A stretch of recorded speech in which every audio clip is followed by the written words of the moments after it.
नमस्कार, देवभूमि के दंगल में आप सभी का स्वागत है। मैं हूं आपके साथ यशी शुक्ला और देवभूमि के दंगल में आज बात करेंगे सड़क से सरहद तक।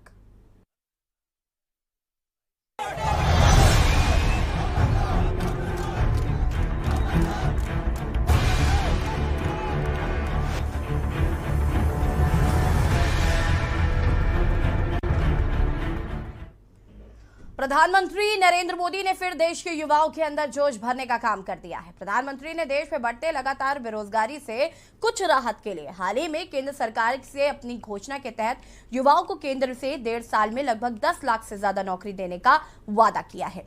वहीं देश के रक्षा मंत्री राजनाथ सिंह द्वारा अग्निवीर भर्ती योजना, जहां पूरे देश में 2 दिन पहले शुरू की गई थी, वहीं अब पूरा देश में विरोध युवाओं के द्वारा किया जाने लगा है। उत्तराखंड में भी सरकार की इस योजना के खिलाफ जोरदार नारेबाजी की गई। युवाओं ने खटीमा तहसील पहुंचकर प्रशासन के माध्यम से राष्ट्रपति को ज्ञापन भेजा। साथ ही राजधानी में भी प्रदर्शन के साथ इस योजना को जल्द से जल्द वापस लिए जाने की भी मांग की जा रही है। प्रदर्शनकारी युवाओं ने कहा कि पिछले 2 साल से वहीं सेना भर्ती लिखित परीक्षा का इंतजार कर रहे हैं, लेकिन सरकार ने लिखित परीक्षा को रद्द कर पूरे देश में टीओडी योजना को लागू कर दिया है, जो कि देश के युवाओं के विरोध में है। युवा इस समय सड़कों पर अपने भविष्य को लेकर उतर चुके हैं। सरहद की जगह सड़क पर संघर्ष कर रहे हैं युवा। चर्चा आज इसी पर, उससे पहले रिपोर्ट देखिए।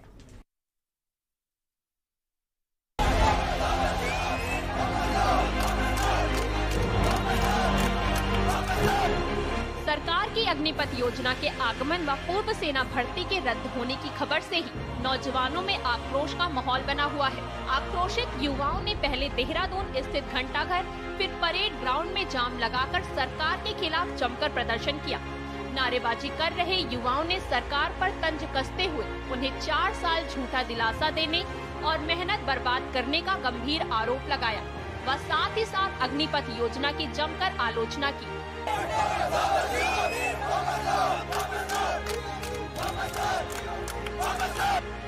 युवाओं का मानना है उन्हें केवल 4 साल की भर्ती नहीं चाहिए और न सरकार की कोई योजना। वे सिर्फ पूर्व भर्ती व लिखित परीक्षण व अधूरी भर्ती वापस सुचारू रूप से चलाने की मांग रख रहे हैं। प्रदर्शनकर्ता में कई युवा ऐसे भी थे जिन्होंने पूर्व सेना भर्ती 2020-21 का शारीरिक परीक्षण, लिखित परीक्षा अच्छे अंक से पास किया था। वह कई केवल कॉल लेटर का इंतजार कर रहे हैं। ये टीओडी के खिलाफ है। इन्होंने बच्चों का एग्जाम रोक दिया। हम 4-4 साल से भाग रहे हैं यहाँ पे। हमारे इतने जूते फटेंगे, घर वाले अब जूते मार रहे सिर पे। क्या करें हम 4 साल जाके फौज में? आप बताओ। राहुल गांधी था, इससे बढ़िया तो हमारा पप्पू था।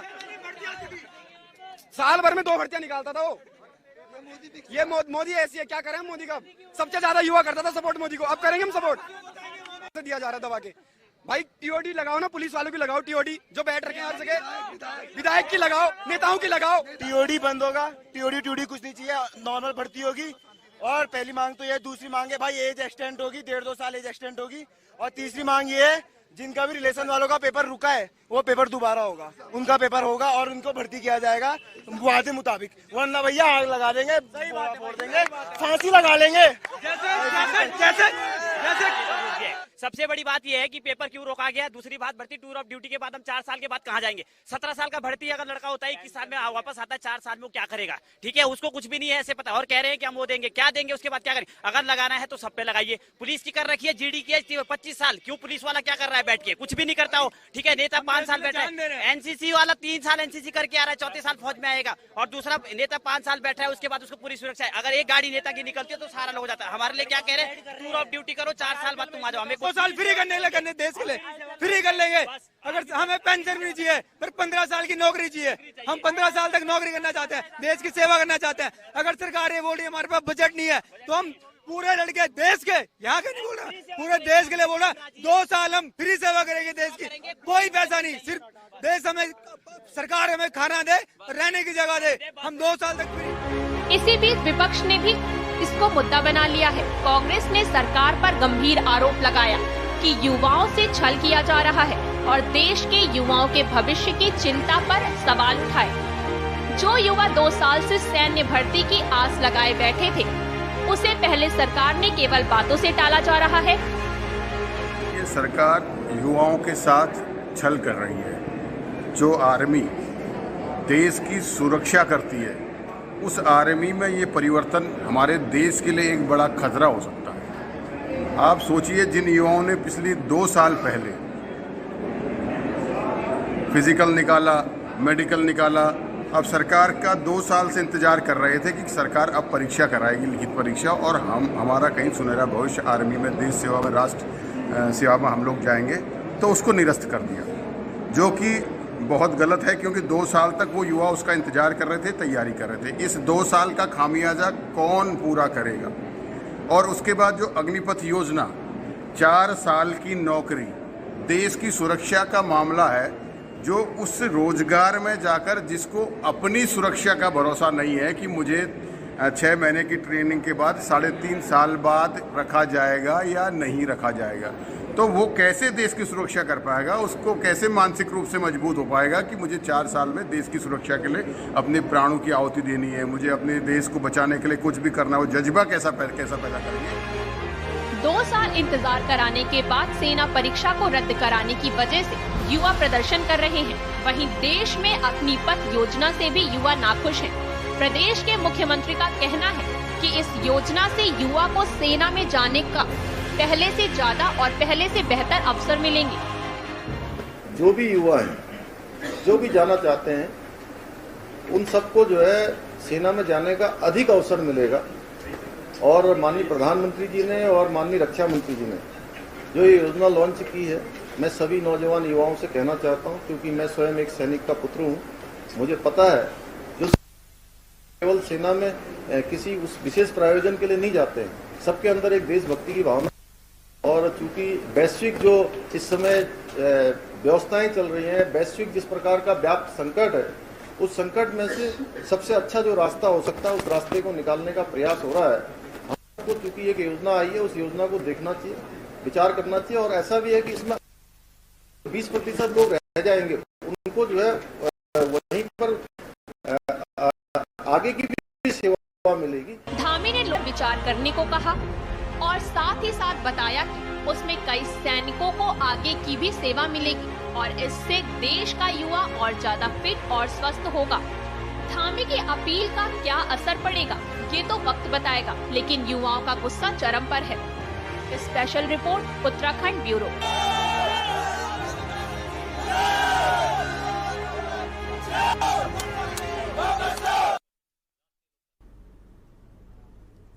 जी हाँ, सड़क से सरहद तक प्रधानमंत्री नरेंद्र मोदी ने फिर देश के युवाओं के अंदर जो जोश भरने का काम किया है, वो आप यहाँ आज तस्वीरों में देख रहे हैं कि किस तरीके से जो युवा हैं वो यहाँ पर प्रदर्शन कर रहे हैं, विरोध कर रहे हैं नई स्कीम का, जिसका नाम है अग्निपथ। उनका ये कहना है कि ये 4 साल की जो भर्ती है, ये इसे बंद किया जाए, जैसे पहले होती थी भर्तियां वैसे ही की जाए, क्योंकि वो 4 साल से मेहनत कर रहे हैं, पिछले 4 सालों से भर्ती नहीं निकली और अब भर्ती निकाली जा रही, तो इसकी एक नई प्रक्रिया को लागू किया जा रहा है। और इसी का विरोध सिर्फ उत्तराखंड राज्य में ही नहीं हो रहा, पूरे देश भर में इसका विरोध आज जगह जगह पर देखने को मिला है। और हम इसी पर चर्चा करेंगे। हमारे साथ मेहमान भी जुड़ चुके हैं। सत्यवीर चौहान जी भाजपा प्रवक्ता है, हमारे साथ जुड़ चुके हैं। हेमा भंडारी जी आम आदमी पार्टी प्रवक्ता है, हमारे साथ जुड़ चुके हैं। पीसी थपलियाल जी वरिष्ठ यूकेडी नेता हमारे साथ जुड़ चुके हैं। संतोष सिंह जी जुड़ चुके हैं, जो कि आंदोलनकारी हैं, जो कि आंदोलन से में उन्होंने हिस्सा लिया है। इसी में वरिष्ठ पत्रकार नरेंद्र शेट्टी जी भी हमारे साथ जुड़े हुए हैं। आप सभी का बहुत बहुत स्वागत है। और सबसे पहले संतोष जी, मैं आपका ही रुख करूंगी, क्योंकि आज पूरे देश का जो युवा है वो सड़कों पर नजर आ रहा है। यहाँ पर हमने कुछ युवाओं को भी कहते हुए सुना कि प्रधानमंत्री नरेंद्र मोदी को युवा ही सबसे ज्यादा समर्थन देते हैं और आज वही सड़कों पर है, वही उनके विरोध में है।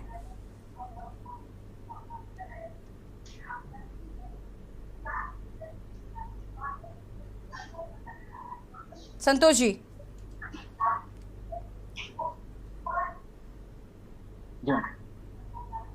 हेलो संतोष जी, आपकी आवाज नहीं आ पा रही है हम तक। जी जी।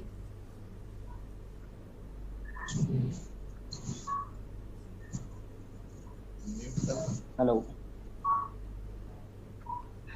लगता है संतोष जी से कनेक्ट नहीं हो पा रहे, उनको फिर से कनेक्ट करने की कोशिश करते हैं। सीधे सत्यवीर जी का रुख कर लेते हैं। सत्यवीर जी, आज देश का युवा सड़कों पर है, जहां एक तरफ ये अग्निपथ स्कीम लाकर कहा गया था कि जो देश प्रेम का भाव है वो लोगों में जागृत होगा, लेकिन इसके वैसी कोई तस्वीर आज नजर नहीं आई। आज पूरे देश भर से अलग अलग तस्वीरें आई, जो कि काफी दुखद तस्वीरें थी। जो बच्चे हैं वो इतने ज्यादा उग्र हैं कि ट्रेनों को आग लगा रहे हैं, जिस तरीके से आगजनी की जा रही है, विरोध प्रदर्शन किया जा रहा है, नारेबाजी की जा रही है। सत्यवीर जी। गरिमा जी आपको प्रणाम। और सत्यवीर जी, यशी शुक्ला हूँ मैं। यशी जी, आपको प्रणाम और आपके सभी दर्शकों को प्रणाम जी। यशी जी, मैं बताना चाहूंगा जो आपने बात कही है कि उग्र प्रदर्शन हो रहे हैं। अभी मैं जहां तक मैं समझाऊं, जहां तक मैंने आज की अपडेट ली है, तो मुझे ऐसा लगता है कि उन्होंने उसके ब्रीफ में या उसके डीप में नहीं गए अभी जितने भी छात्र हैं।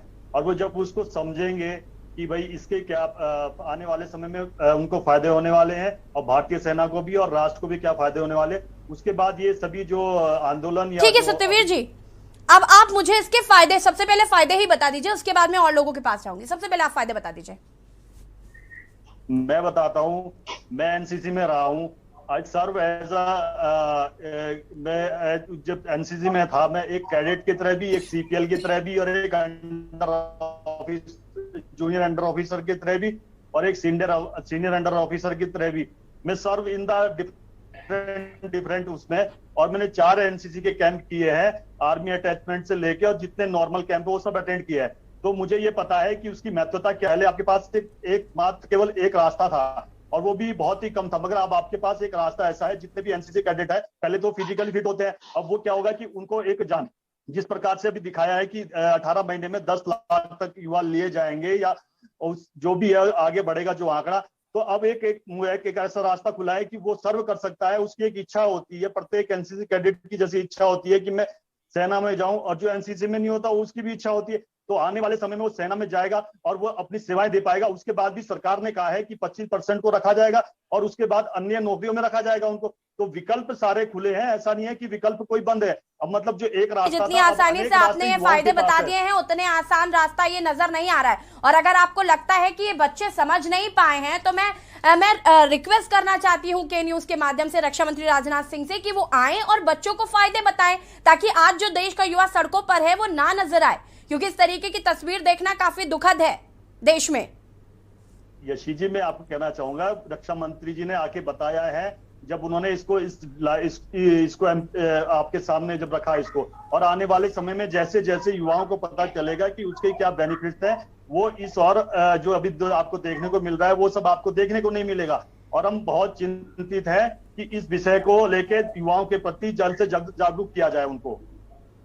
सत्यवीर जी, कब देश सुलग रहा है?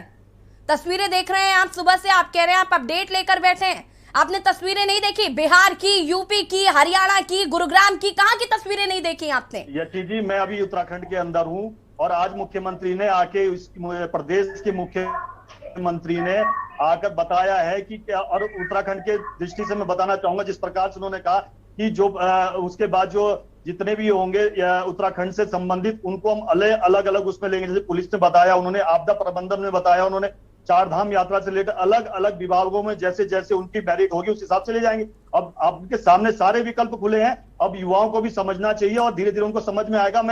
हमें पूरा आशा है कि वो सब चीजों को समझेंगे ये सब। चलिए ठीक है सत्यवीर जी, वापस आते हूँ मैं आपके पास, इस पर विस्तार से चर्चा करेंगे हम। हेमा जी हमारे साथ जुड़ी हुई हैं। हेमा जी, क्या कुछ कहना है अग्निपथ स्कीम को लेकर और आज जो युवा प्रदर्शन कर रहे हैं?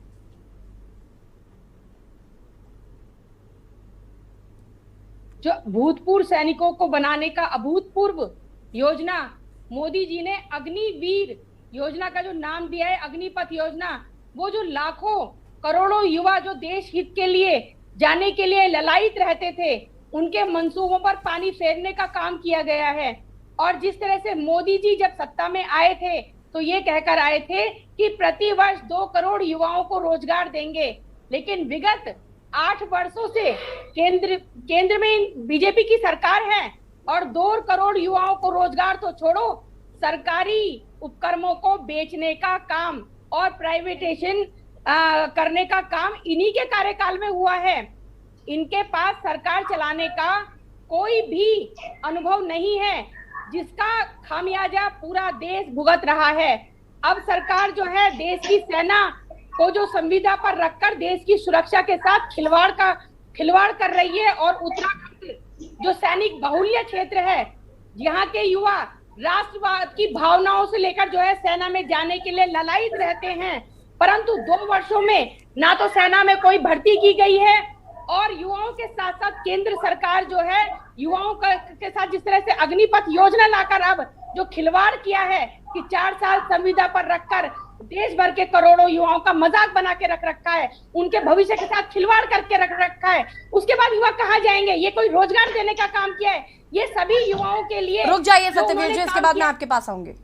उनके लिए खिलवाड़ करने का काम किया है मोदी सरकार ने।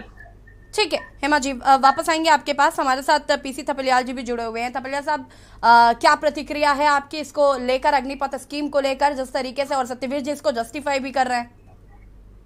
जी, ये बहुत ही गंभीर मुद्दा है जी। और देश चुप रहा जब देश को बताया गया कि हम नोटबंदी इसलिए कर रहे हैं कि आतंकवादियों का अंत करने जा रहे हैं।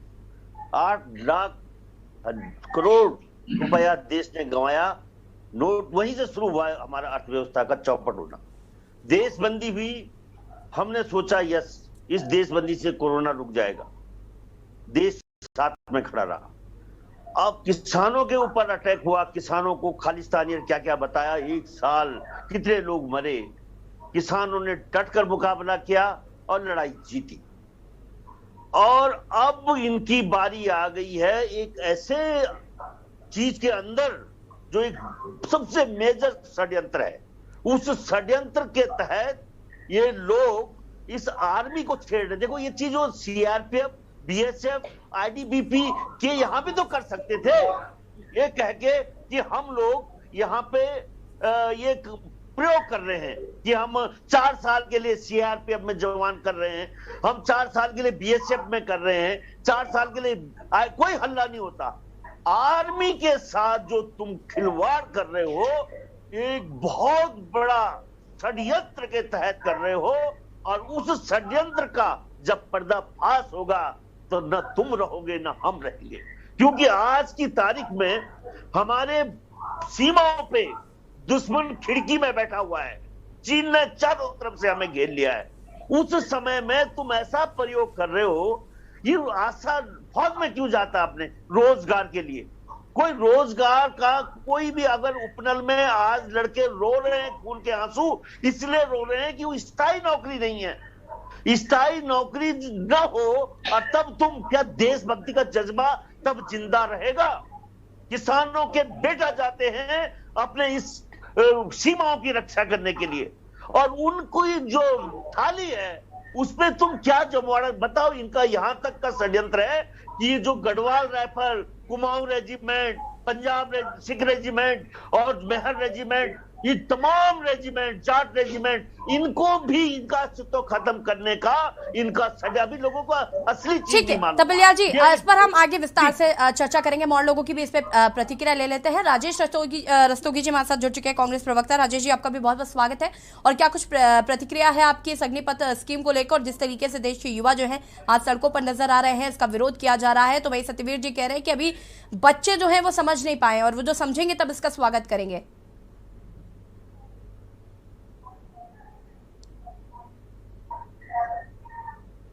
राजेश जी, आवाज आ रही है आपको? राजेश जी, आपकी आवाज नहीं आ पा रही हम तक।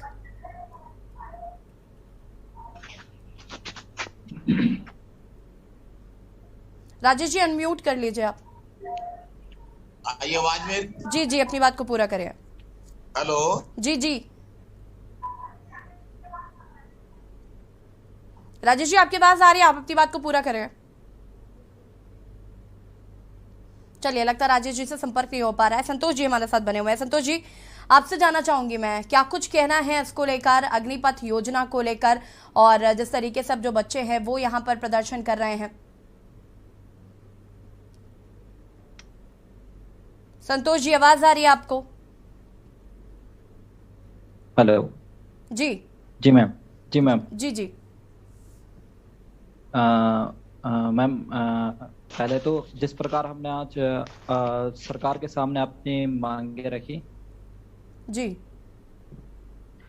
तो मैम हमारी मुख्यतः 3 मांगे थी जो इन्होंने नई स्कीम टीओडी लाई है जी। इसे सरकार वापस ले ले, क्योंकि कोई युवक, खासकर हम उत्तराखंड के युवा है और हमारे पास एक फौज के अलावा और कोई रोजगार नहीं होता है, और हमें 4 साल के बाद जब वो युवक रिटायर आएगा तो उसके पास रोजगार का, हम खासकर उत्तराखंड हमारी पहाड़ी इलाके में कौन सा गवर्नमेंट उसको कौन सा रोजगार देगी?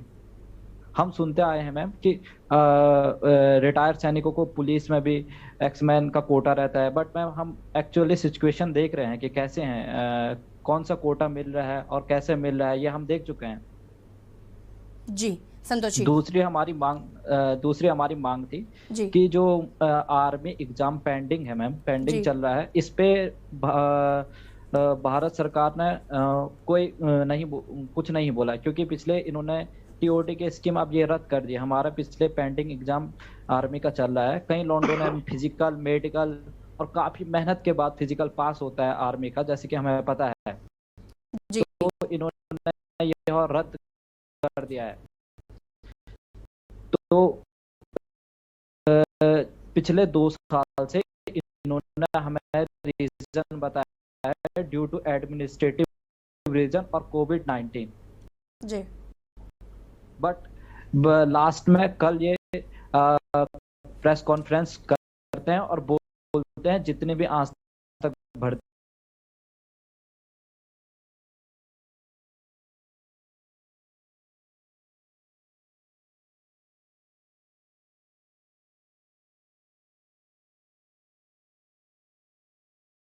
इस रेलवे एयरफोर्स का रिजल्ट और इनरोलमेंट नहीं पब्लिश किया अभी तक गवर्नमेंट ने। यही रीजन बता रहे थे कोविड-19 कॉलेजेस खुल गए हैं, स्कूल खुल गए हैं, मॉल्स खुल गए हैं, हॉस्पिटल्स खुल गए हैं, हमारा जो कोविड-19 था ये पिछले 2 साल से हमारी एग्जाम रिजल्ट और इनरोलमेंट ही गलत। तो इन्होंने इस पे भी कोई अपनी, इसके बाद बोलते हैं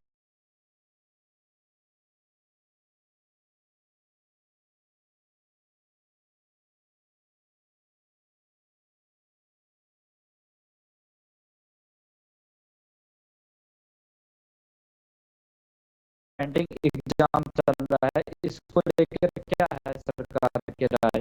और मुख्यतः तो टीओडी मुझे लग नहीं रहा है कि भारत में आप सफल होगा। जिस प्रकार से युवा सोच रहा है 4 साल के लिए, कोई मैं जाएगा ही नहीं फौज में, क्योंकि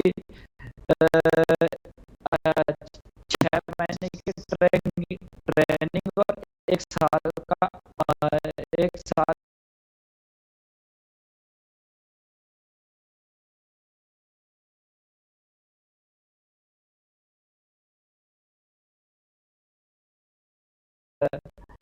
बिल्कुल ही बहुत निर्णय या बहुत खतरनाक फैसला हो सकता है इसको युवाओं के लिए। ठीक है संतोष जी, मैं वापस आऊंगी आपके पास। नरेंद्र जी हमारे साथ लगातार बने हुए हैं। नरेंद्र जी, क्या कुछ कहना है आपको इस अग्निपथ की स्कीम को लेकर? और यहाँ पर आपने संतोष जी को भी सुन लिया है कि कहीं ना कहीं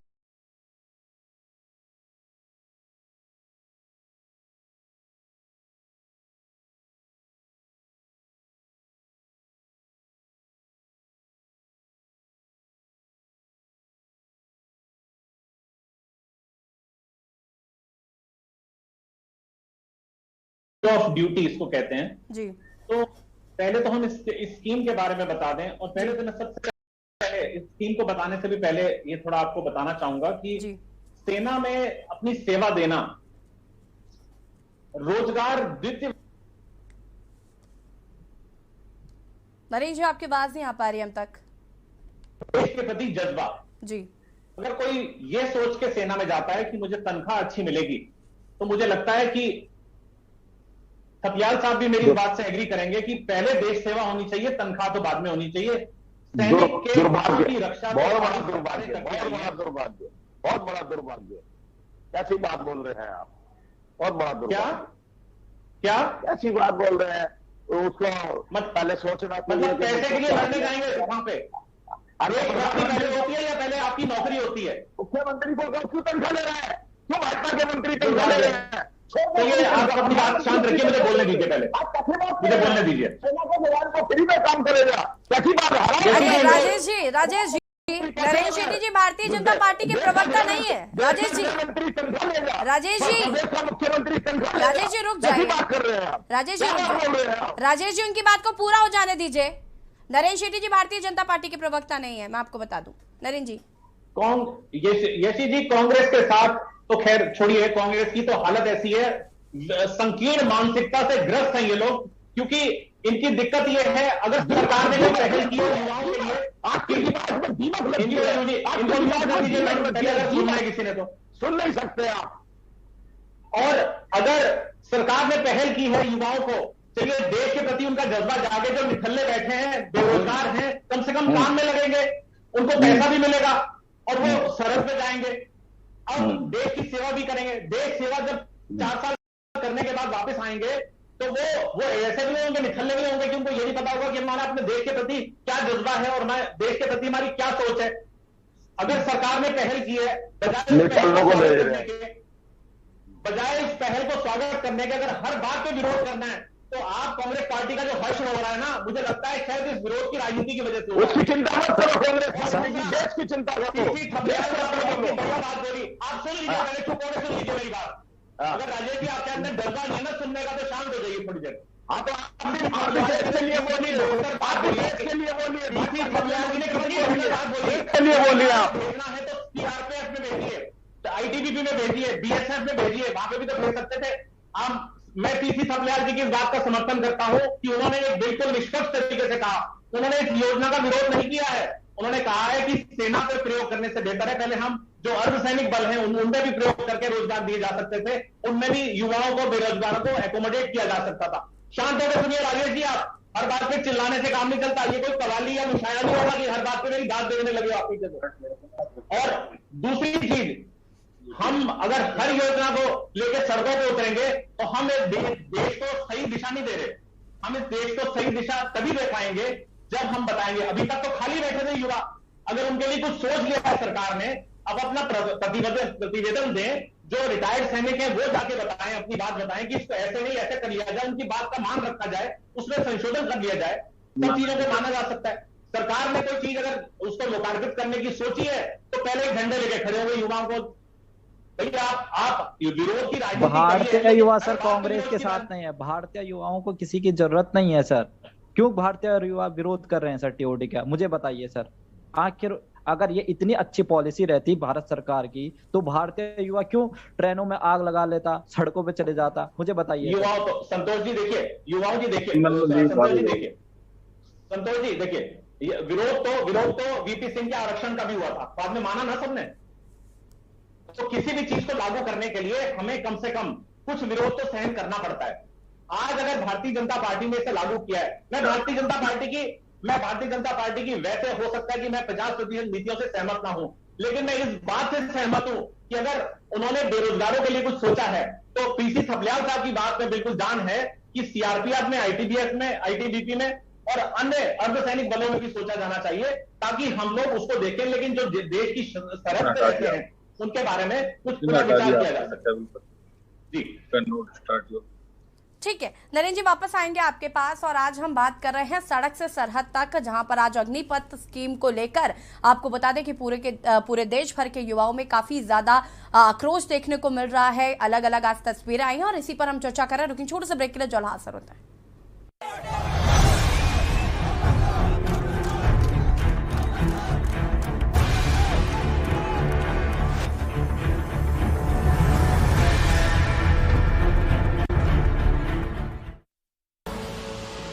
देख रहे हैं के न्यूज, खबरों का सारथी।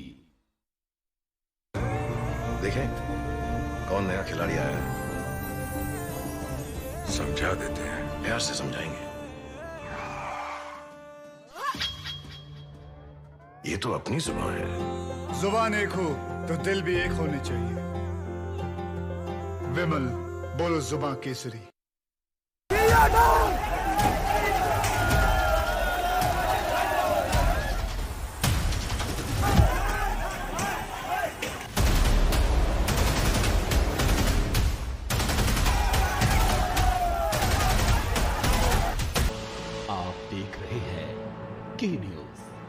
खबरों का सारथी।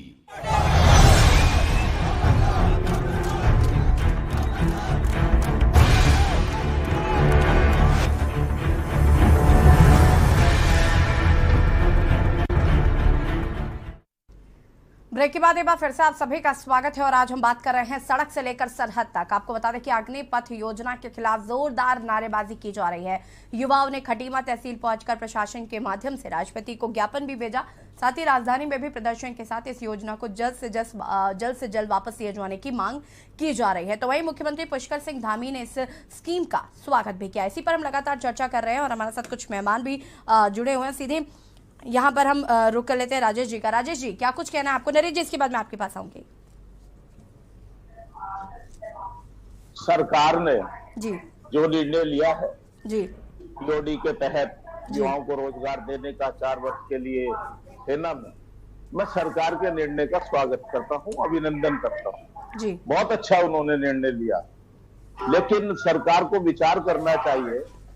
जैसे किसान आंदोलन वापस लिया था, नहीं, सरकार को ये तो नहीं वापस लेना पड़ेगा। युवाओं के भविष्य का सवाल है।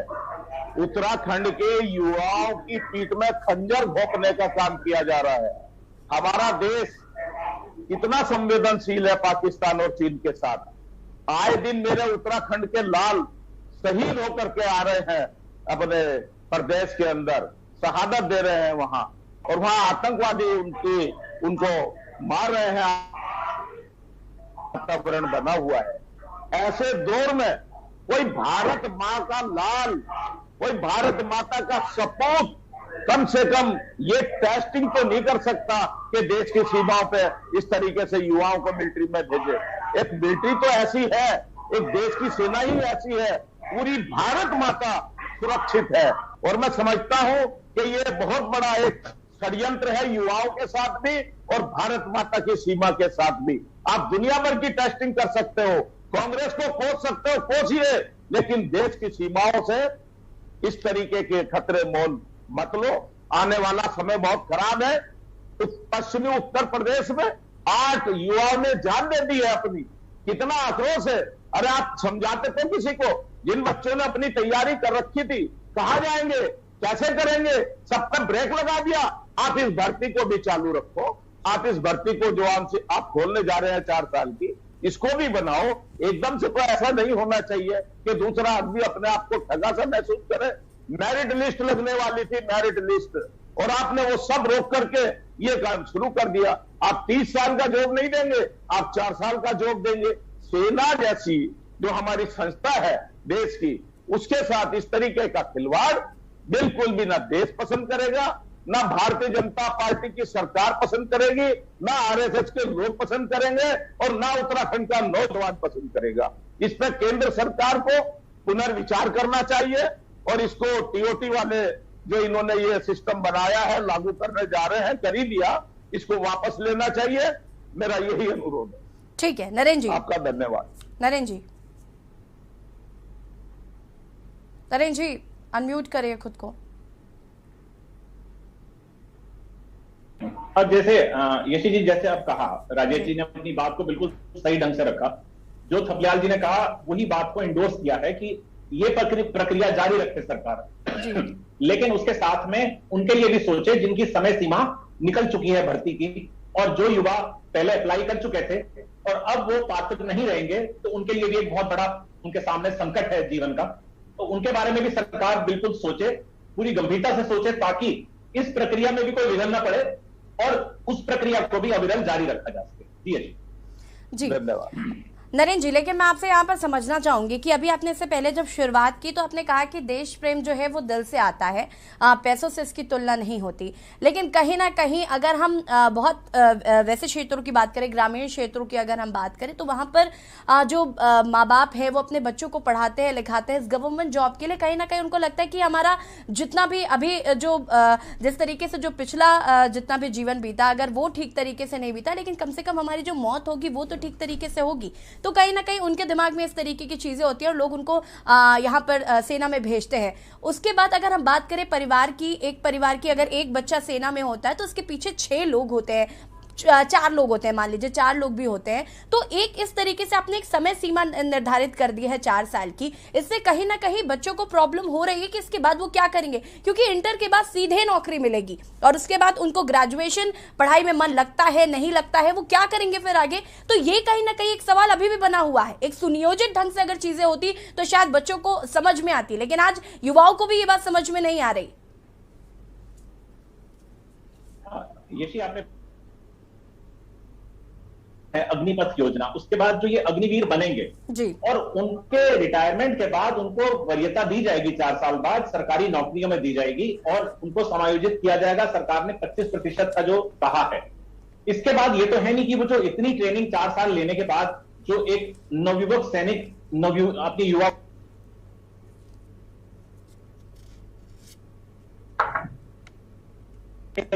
वो कहीं पे भी 21 साल की उम्र में वो कहीं पे भी अप्लाई कर सकता है। आज तो आप 28 साल की उम्र तक कहीं पे भी अप्लाई कर सकते हैं। तो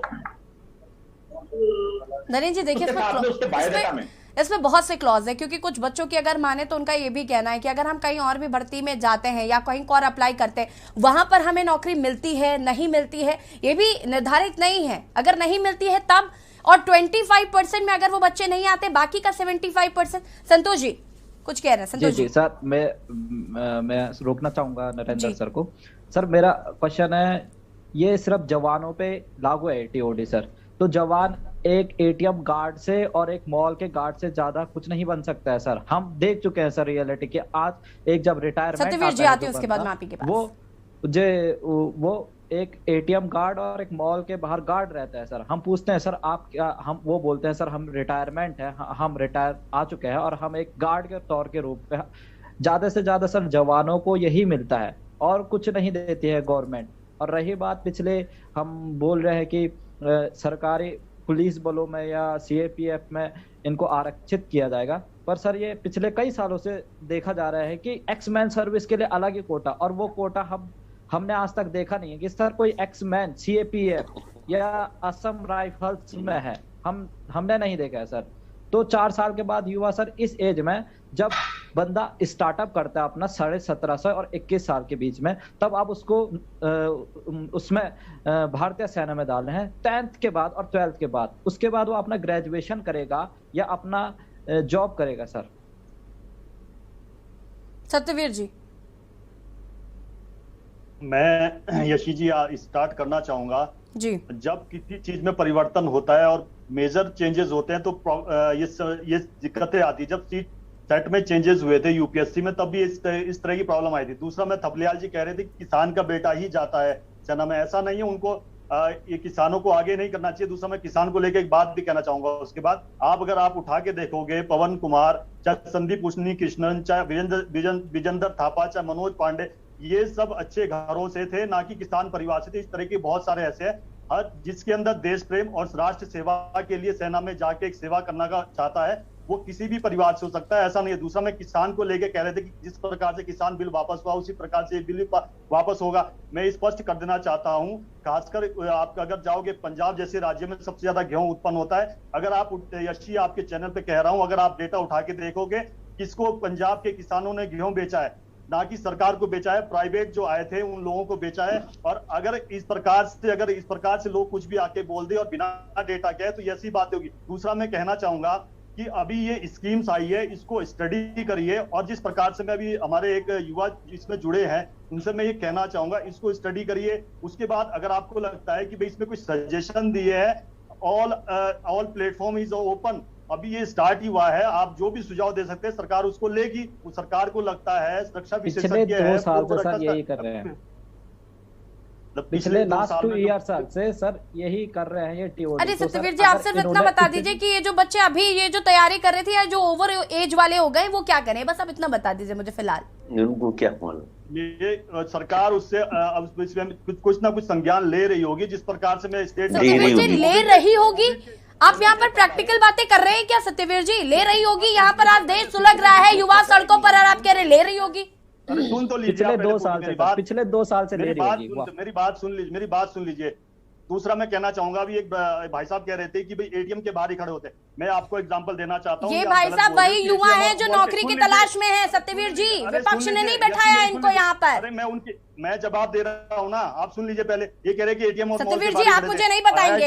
IIT दिल्ली भी संस्थान है और IIT जितने IITs है उसके अंदर भी आर्मी के पर्सन है, जाके देखिए, मत कहिए कि एटीएम और क्या करते हैं सर IIT के पर्सन वहाँ क्या करते हैं? आप मुझे उसका ऑक्यूपेशन बताइए, क्या करते हैं? क्या करेगा सेना का रिटायर? क्या करेंगे? क्या ऑक्यूपेशन का मतलब क्या बनते हैं? ऑक्यूपेशन, अरे यार क्वालिटी अगर उसकी नहीं होगी प्रोफेसर की तो प्रोफेसर बनेगा वो। अगर वो प्रोफेसर लायक है तो प्रोफेसर बनेगा। आप बताइए ना, अगर क्वालिटी उसकी, अरे यार, अरे आप जाके देखिए, उनकी ड्यूटीज देखिए, तब पता चलेगा आपको वहां पर जाके। तब बात करना कि भाई आप ये जो आप यहाँ के बोल देते हो ना कि भाई वो एटीएम और उसके और ऐसी MNC कंपनीज में है जो काम कर रहे हैं, और वो आपको अपडेट कर दूं, जो ऑफिसर्स जो अपना प्री मैच्योर रिटायरमेंट लेते हैं, आप जाके देखिए MNC में कौन से पदों पे काम कर रहे हैं। और यहाँ किस चीज में अफसर्स की नहीं, को पता ही नहीं है कि अफसर्स की बात हो रही है। खबलियाल जी डिबेट आज के उस पे थी, मगर आपने बोला कि किसान का बच्चा ही जाता है। किसान का बेटा मैंने इसलिए बोला कि अगर मैं गरीब का बेटा बोलता तो मैंने आपको नाम लेके बताया है। देश का किसान गरीब होता है, गरीबों के बच्चे जाते हैं फौज में, अमीरों के बच्चे नहीं जाते। अरे गरीब अमीर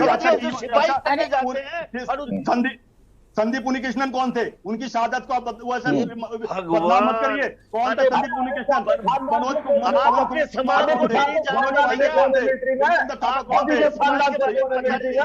इसलिए मत बताइए फौज में।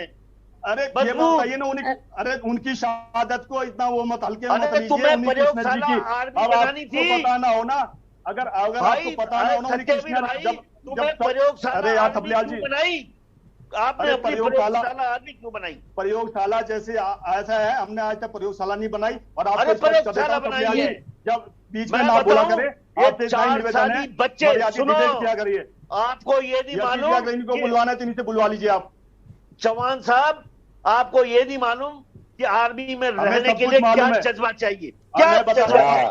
सुन लीजिए, मैं बता देता हूँ। थबलियाल जी बताऊं मैं आपको अगर आपके पास इतना अगर धैर्य है सुनने का, जरा बीच में बोलने का जरा मादा रखिए करिए जब कोई बोलता है। मैं बता देता हूँ, यहाँ हमने सेना को कैसे मजबूत बनाया। यहाँ पे उड़न खटोले बन के MiG-20 नीचे गिर रहे थे। राफेल का सौदा हमने किया, ठीक है, अपाचे का सौदा हमने किया, 100 सबमरीन पता है, सुनो आपको पता ही नहीं है राफेल का क्या हुआ। लद्दाख जिसको ठेका दिया था, सारा कुछ को बेच डाला है, सारा कुछ प्राइवेट सत्यवीर जी को धरातल पे नहीं पता है, इनको दर्द नजर नहीं आ रहा है कि हाँ युवाओं का अगर किसी के बीच में नहीं बोला, अगर इसी प्रकार से बोलना। चलिए ठीक है, हेमा जी रुक जाइए, और थपलियाल साहब आप भी रुक जाइए, मैं आऊंगी हेमा जी आपके पास। चलिए, मैं किसी के बीच में नहीं बोला, मर्यादित डिबेट करनी है तो किसी के बीच में ना बोले, जिसको जो बोलना अपने समय पे बोल लिए। सत्यवीर जी अब मुझे जवाब दीजिए जरा इस बात का कि देश की सुरक्षा और रक्षा से बड़ा कुछ होता है क्या? देश की रक्षा और सुरक्षा से बड़ा कुछ नहीं होता। रुक जाइए सत्यवीर जी, आप मुझे भी तो सुन लीजिए। आप मुझे सुनना नहीं चाहते, बाकी और लोगों को सुनना नहीं चाहते, आप सिर्फ खुद ही सुनाना चाहते हैं। सुन तो लीजिए, संतोष जी को भी नहीं सुन रहे आप, जिनकी समस्या है आप उनको नहीं सुन रहे। उनको सुन लिया मैंने, उनका जो तर्क संगत जवाब था वो भी दे दिया। सेटिस्फाइड हुए नहीं हुए ये भी आप समझेंगे कि नहीं समझेंगे? सत्ता में है आखिर। मैंने अगर वो ब्रीफ से उस चीज को समझेंगे और पढ़ेंगे तो सेटिस्फाई होंगे। ठीक है सत्यवीर जी, किसकी जिम्मेदारी है? कौन ब्रीफ से समझाएगा जरा मुझे बताइए। मैं समझाऊंगी, आप समझाएंगे, कौन समझाएगा? देखो, अगर एक आप चीज आपको बता दूं मैं, जो इस देश को प्रेम करने वाला होगा ना, ट्रेन को नहीं फूकेगा उसकी। बिल्कुल सत्यवीर जी रुक जाइए, इसके लिए तो मैं जरूर रुक जाइए। मैं अपने भाइयों से के न्यूज के चैनल के इसके माध्यम से जरूर ये हाथ जोड़ के विनती करना चाहती हूँ, उनसे कहना चाहती हूँ कि इस ट्रेन को मत फूकिए, क्योंकि ये ट्रेन मोदी जी की नहीं है, ये ट्रेन योगी जी की नहीं है, ये ट्रेन आपकी है, आपके पापा टैक्स भरते हैं, ये आपकी ट्रेन है, इसलिए इसको मत फूकिए, संपत्ति को मत बर्बाद कीजिए। विरोध करिए, जरूर करिए, लेकिन इस तरीके से ट्रेन को फूकना गलत है। सत्यवीर जी, मैं मानती हूँ कि ये बिल्कुल गलत है, भी तो करना जरूरी है। अगर उनको लगता है कि नहीं इससे काम नहीं चलेगा तो क्यों फूकनी पड़ रही है ट्रेन? युवाओं को क्यों फूकनी पड़ रही है? सत्यवीर जी बताएंगे आप? बोल लीजिए, इन्हीं को बोलने दीजिए ना। प्रश्न मेरे से पूछा है, नाम सत्यवीर मेरा है, प्रश्न मेरा है, बोलने का इंटरेस्ट इनको जग रहा है। मैं इतना कहना चाहूंगा, आपने तो ट्रेन भी बेच दी है, लाला जी के नौकरी रखवा दो इससे तो। अरे राजेश जी सुन ले दीजिए, राजेश जी प्लीज, रखवा दो, राजेश जी प्लीज। सत्यवीर जी, प्रॉब्लम कांग्रेस की प्रॉब्लम ये है आज की डेट में, क्योंकि इनके घर के अंदर तो कोई सुन नहीं रहा है। यहाँ पे मीडिया के आने के थोड़ा इनको समय आप दे देते हो, इसलिए आगे कुछ भी बोल देते हैं। मैं आपको बताना चाहूंगा यशी जी, जब इस तरह के मेजर परिवर्तन होते हैं, ये सब चीजें होती है, मगर मैं कहना चाहूंगा कि भाई किसी भी बस या ट्रेन को नहीं फूकना चाहिए। वो ना मेरी संपत्ति है ना आपकी संपत्ति है, वो देश की संपत्ति है जिससे देश चलता है। और दूसरा मैं कहना चाहूंगा, जो भी सजेशन आएंगे उस सजेशन पे हम काम करेंगे, और जो उम्र से रिलेटेड उन्होंने बात कही है उस पर कुछ ना कुछ सरकार संज्ञान ले रही होगी। इस प्रकार से युवाओं के साथ नहीं खेला जाएगा। दूसरा मैं कहना चाहूंगा, हमारी सरकार जब आई थी, हमने जो भी, अच्छा मैं एक ऋषि जी आपके प्लेटफॉर्म के कहना चाहूंगा, DK Joshi ji admiral chief होते थे, इसके नौसेना के होते थे, ये जल सेना के होते थे।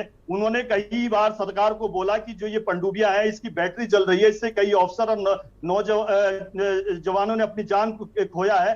कोई भी सुनने को तैयार नहीं था। अंततः क्या हुआ कि डीके जोशी जी ने जब अपनी बात को मजबूती से रखा तो उनसे ही रिटायरमेंट ले लिया।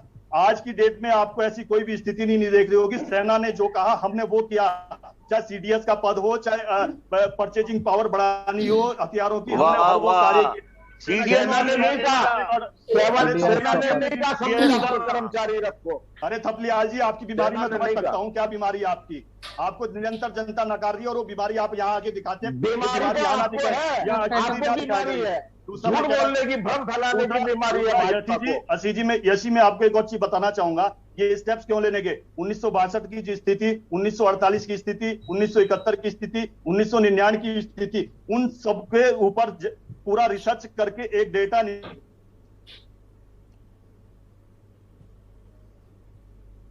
चलिए सत्यवीर जी की आवाज हम तक नहीं आ पा रही। संतोष जी निकाला गया कि भाई आने वाले सत्यवीर जी रुक जाइए, संतोष जी को सुन लेते। संतोष जी। जी सर, अगर आप डाटा की बात कर रहे हैं तो 1999 कारगिल वॉर में सबसे ज्यादा शहीद कौन हुए थे? जवान या अफसर्स?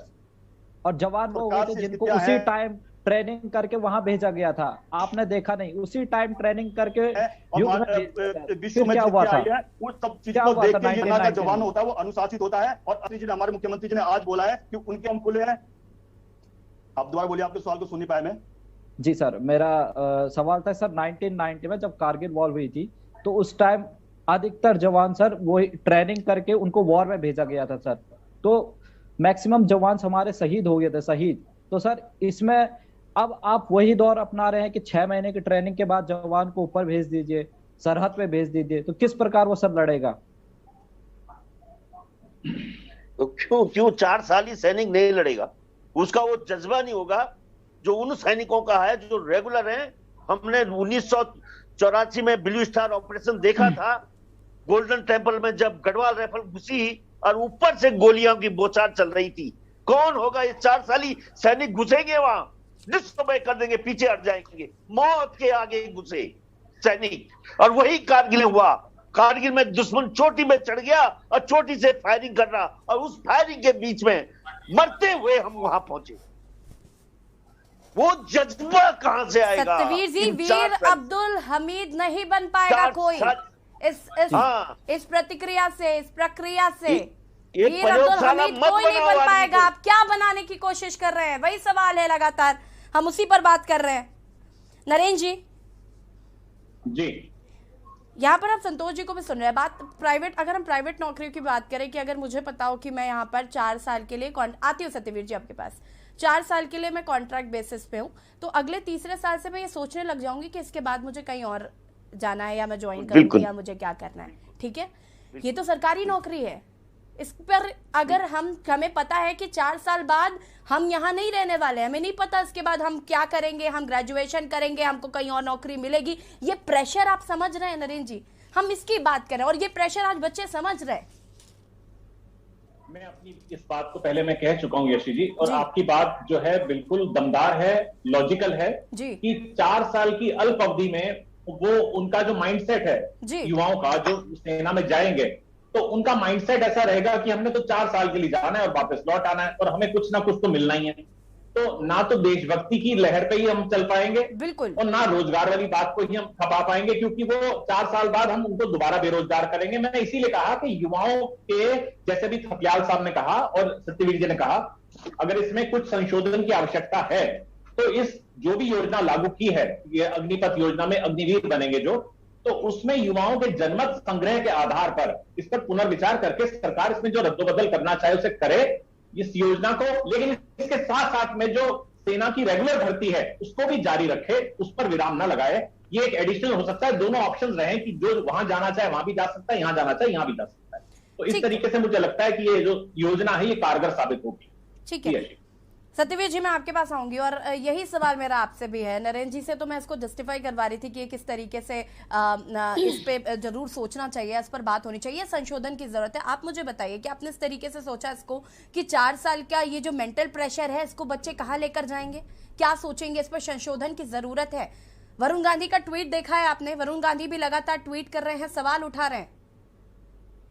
मैं यशी जी आपको स्पष्ट कर देना चाहता हूं फिर से आपके चैनल पे, जब जवान सेना के अंदर जाएगा और वो उस तरह की ट्रेनिंग लेगा, उसके अंदर ये जो अभी प्रश्न उठे हैं आपके चैनल पे भी कि भाई 4 साल उसके अंदर राष्ट्रभक्ति जब जन्मेगी नहीं, हो सोचेगा 4 साल में मुझे जाना है। जब वो ब्रीफ में इस चीज को पढ़ेगा और सेना के अंदर जाएगा, उसके अंदर जो आज के सैनिकों के अंदर राष्ट्र की भावना है और सेवा करने की भावना है, वह सेम उसी के अंदर होगी। इस प्रकार का कुछ भी नहीं होगा कि आपको जो अभी लग रहा है। पता ही नहीं आपको, पता ही नहीं। आप इतने बड़े मालूम है, पता है ना उससे 4 साल हमने शॉर्ट सर्विस कमीशन के अधिकारी जो 10 साल के लिए जाते हैं उनसे हम 8 साल के बाद काम ही नहीं करा पाते।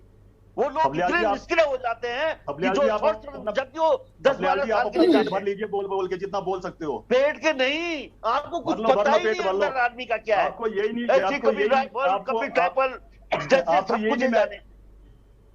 धपलियाल जी आपको मैनर होने चाहिए, इतने सीनियर हो आप कि जब मैं बोल रहा हूं तो मैं आपके बीच में नहीं बोलता हूं। अरे सर झूठ ऐसे बातें कर रहे हैं जिसका सिर न पैर कि साहब उनको जज्बा आ जाएगा, 4 साल में। अभी ठीक बोला था सेठी साहब ने कि 3 साल के बाद तो बाहर की सोचेंगे कि बाहर क्या करना है। मैं ये बोल रहा हूं कि मैंने शॉर्ट सर्विस कमीशन के अधिकारियों से हम काम नहीं करा पाते 8 साल के बाद। जी अगर इसी तरीके से बेइज्जत कराना होता है तो हमें मत बुलाया करिए। अरे सत्यवीर जी आप बेइज्जत नहीं हो रहे हैं, आप प्लीज। मैं उनके बीच में नहीं बोल रहा हूँ। सत्यवीर जी बीच में बोलने का मतलब ये नहीं होता कि आपकी यहाँ पर बेइज्जती हो रही है। अगर कोई व्यक्ति अपनी बात कह रहा है और सही ढंग से कह रहा है तो मुझे नहीं लगता कि अगर आप सुन लेंगे तो कुछ इसमें आपको कुछ बुरा लगने जैसी कोई बात है। सत्यवीर जी ठीक है, आप सत्ता पक्ष में है, सत्ता पक्ष में है सत्यवीर जी, आप सत्ता पक्ष में, अगर कोई कुछ कह रहा है तो सुनने में मुझे नहीं लगता कोई बुराई है। अरे अपने समय पे बोले ना, मैं किसी के समय पे बता रहे हैं। आप भी डिबेट कराते हो इतने सालों से, मैं किसी के बीच में बोल रहा हूँ क्या? चलिए ठीक है सत्यवीर जी, संतोष जी को सुन लेते हैं। संतोष जी रुक जाइए। बाजा ही बजाना है तो जी सर। जी संतोष जी, आपको छोटा बाजा बजाने की सर मेरा थपलियाल जी प्लीज आपसे निवेदन है कि सत्यवीर जी बोले तो प्लीज बीच में नहीं बोले। अब मैं तथ्य के साथ बता रहा हूँ, उनको हर तथ्य दे रहा हूँ मैं, सारे तथ्य। किसी को अपना बाजा बजाना है तो बजाते रहिए। ठीक है, मैंने थपलियाल जी से निवेदन कर दिया। थपलियाल जी प्लीज आपसे निवेदन है कि बीच में ना बोले। संतोष जी। जी सर, मेरा 2 क्वेश्चन है मुख्यतः कि जो पिछले 2 साल से ओवर एज हो चुके हैं उनका क्या होगा, पिछले पेंडिंग एग्जाम्स का उनका क्या होगा, एयरफोर्स के एयरमैन जो रिजल्ट और इनरोलमेंट ज्वाइनिंग सर उनके हाथ में थी, आपकी गवर्नमेंट ने उसको रद्द कर दिया है। तो पिछले 2 साल से, हम पिछले 1 साल से जंतर मंतर पे गए थे, माननीय राजनाथ सिंह को हमने ऑफिशियली उनसे बात की थी कि सर हमारे पेंडिंग एग्जाम्स और पेंडिंग भर्तियां जो है सर वो करवाए, और अंत में आके युवाओं को बोलते हैं कि हम एक टीओडी ला रहे हैं, ये स्कीम ला रहे हैं, और ये बहुत बड़ा धोखा हो गया सर ये युवाओं के साथ, क्योंकि उनके पिछले 2 साल से तो एज भी चली गई है और ना वो इधर के रहे ना उधर के रहे। मैं सर बोलना चाहता हूँ कि मैं खुद 21 ईयर्स हो चुके हैं सर, मेरा खुद पेंडिंग एग्जाम पड़ा है, एयरफोर्स में मेरा रिजल्ट पड़ा है और आर्मी में मेरा पेंडिंग एग्जाम पड़ा है सर। अगर आपको टीओडी लाना ही था तो आप एक रेजिमेंट में एक प्रयोग कर लेते, इसका एक रेजिमेंट एक यूनिट में आप इसका प्रयोग कर लेते हैं कि कुछ जवानों को चूज करके कुछ या रेजिमेंट में जो नए जवान आए उनको आप प्रयोग कर सकते थे। संतोष जी हम सत्यवीर जी से इसका जवाब चाहेंगे। सत्यवीर जी संतोष जी, मैं आपको स्पष्ट कर देना चाहता हूं, आपका प्रश्न वाजिब है कि भाई हमने एग्जाम दिया है उसका क्या हुआ। मैं आपको स्पष्ट कर देना चाहता हूं, जो ये भर्ती है अभी जो स्टार्ट होने वाली है 2023 में होगी। अभी सरकार के पास भी समय है और आपके पास जो आपने एग्जाम दिया है उसका भी अभी पेंडिंग में आप बता रहे हो, तो वो 2023 में होगी। अगर इस बीच में कुछ अगर चेंजेस होते हैं तो उस पर हम फिर से चर्चा करेंगे आपसे। आपके पास अभी ऑप्शंस हैं, रखे हुए हैं, और सरकार हर एक व्यक्ति को सुनने के लिए तैयार है। मगर मैं इतना स्पष्ट कर देना चाहता हूं, ये स्कीम स्टार्ट फ्रॉम द 2023, तो अभी स्टार्ट नहीं हो रही है। केवल अभी सरकार ने ये रखा है कि इस तरह का हम काम करें। अगर हम 2023 में लाते और 2023 में स्टार्ट कर देते, फिर बोलते कि हमें समय नहीं दिया है, तो सरकार ने अभी समय भी दिया है कि भाई इसमें क्या मूल और परिवर्तन हो सकते हैं, क्या नहीं हो सकते, उनकी स्टडी में क्या कमी रही है, पुराने सेना अध्यक्षों से और सैनिकों से किस प्रकार से अगर कोई कोई सुझाव आता है उसको इंक्लूड कर सकते हैं उसमें। दूसरा मैं कहना चाहूंगा कि भारतीय सेना इतनी कमजोर नहीं है कि वो इन सब विषयों से हट के बात करें तो वो कमजोर हो जाएगी। ये सेना को मजबूत करने के लिए युवाओं को ज्यादा से ज्यादा सेना में सत्यवीर जी, लेकिन फिलहाल भले ही ये कितना भी लोगों में जोश भरने के लिए हो, लेकिन अभी फिलहाल नवयुवक जो है वो इससे कन्विंस नहीं है। तो रक्षा मंत्री राजनाथ सिंह जी को फिर से एक बार इन युवाओं को कन्विंस करने की कोशिश जरूर करनी चाहिए। नरेंद्र जी, मैं आखिरी प्रतिक्रिया आपसे चाहूंगी। देखिए, मैं ना तो इस योजना के बारे में कोई आधिकारिक तौर पर इसलिए टिप्पणी नहीं करूंगा क्योंकि विशेषज्ञों की राय के साथ ही ये योजना डिफेंस के बनाई होगी, लेकिन इसमें भूतपूर्व सैनिकों को, भूतपूर्व अफसरों को सम्मिलित करके इसको पुनर्विचार करना चाहिए कि इस योजना को किस तरीके से कार्य रूप दिया जाए, क्योंकि थोपी नहीं जानी चाहिए कोई भी योजना जो स्वीकार्य हो, पूरे युवाओं को स्वीकार्य हो। अगर युवा जनमत संग्रह के आधार पर कहता है कि हम तैयार हैं, तो योजना को लागू करें, अन्यथा इसमें जो आवश्यक रद्दोबदल है उसको अवश्य कर लिया जाए। जी, फिलहाल आप सभी का बहुत बहुत शुक्रिया चर्चा में शामिल होने के लिए। और यहाँ पर आज हम बात कर रहे थे सड़क से लेकर सरहद तक। आपको बता दें कि एक तरफ जहाँ अग्निपथ स्कीम शुरू की गई है, तो वहीं युवा सड़कों पर नजर आ रहे हैं और वो इसका विरोध कर रहे हैं। उनका कहना है कि जिस तरीके से पहले भर्तियां होती थी उसी तरीके से भर्तियां करानी चाहिए। 4 साल की जो अवधि की गई है, जो सीमित अवधि निर्धारित की गई है, इसे हटाना जाना चाहिए। देवभूमि के दंगल में फिलहाल इतना ही। देखते रहिए के न्यूज़ इंडिया। नमस्कार। इस कार्यक्रम के प्रायोजक करता है गोल्डी हिंग, कण कण में जान।